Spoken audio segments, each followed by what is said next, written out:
ఒంటిమిట్ట శ్రీ కోదండరామస్వామి కళ్యాణం ఎంతో ప్రత్యేకం. కడప జిల్లాలోని ఒంటిమిట్టలో ఈ ప్రసిద్ధ వార్షిక పండగను తిలకించడానికి వివిధ రాష్ట్రాల నుంచి భక్తులు వస్తూ ఉంటారు. ఒంటిమిట్ట శ్రీ కోదండరామస్వామి ఆలయానికి ఎన్నో ప్రత్యేకతలు ఉన్నాయి. చరిత్ర కూడా ఆసక్తికరంగా ఉంటుంది. ఒంటిమిట్ట కోదండరామస్వామి ఆలయం చారిత్రాత్మకమైనది.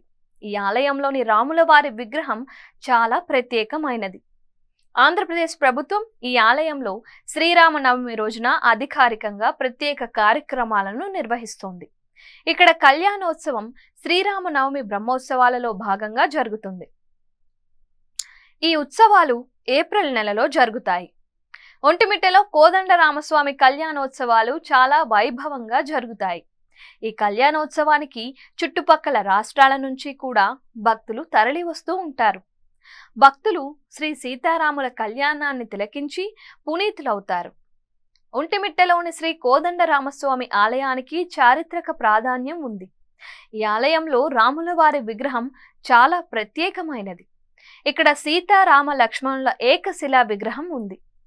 ఒంటిమిట్ట కోదండరామాలయంలోని రాముల వారి రథం కూడా చాలా ప్రత్యేకమైనది.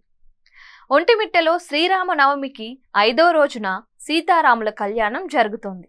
దేశంలో ఎక్కడా లేని విధంగా పౌర్ణమి రాత్రి పండు వెన్నెలలో ఒంటిమిట్ట రాముల వారికి కళ్యాణం జరగడం ప్రత్యేకత.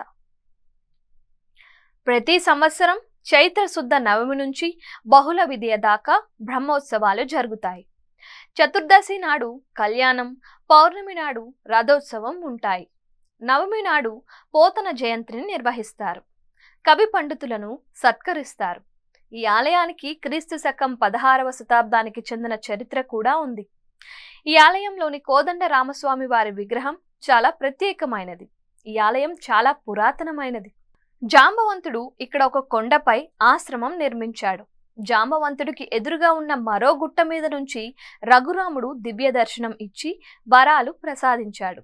1605 నుంచి 1700 ప్రాంతంలో ఈ ప్రాంతాన్ని మట్లి అనంతరాజు పరిపాలించేవారు.